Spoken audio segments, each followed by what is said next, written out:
Hi, this is the very first Gitchain screencast. I want to show you what I have built so far. Please keep in mind that I've tuned some parameters of Gitchain for the purposes of this screencast. In this session, I'm running two Gitchain nodes connected to each other. And the very first thing we'll need to do once Gitchain is up and running is to generate a new key pair to sign our transactions with. Gitchain uses elliptic cryptography to generate private keys, just like Bitcoin. After the key is generated, we are ready to proceed with sending transactions to the network. In order to register a name, you have to reserve it first.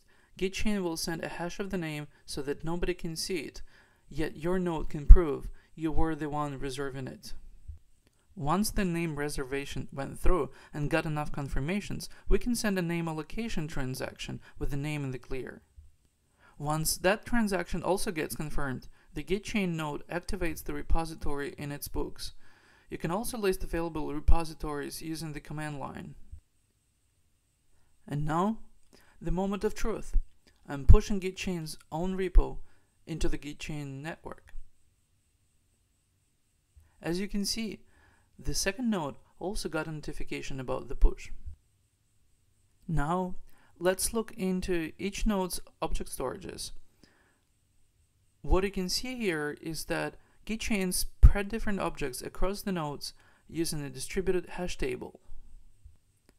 And now we're cloning our repo back.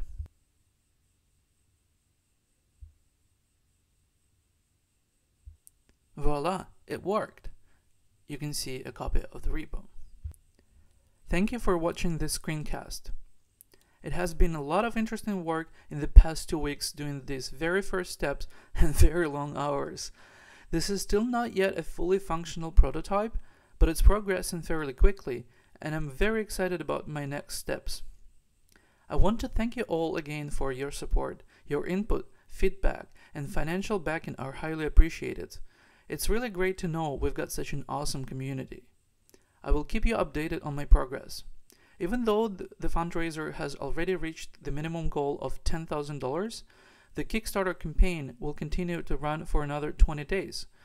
So if you know anyone who might be excited about this, please give them the link. We can do so much more.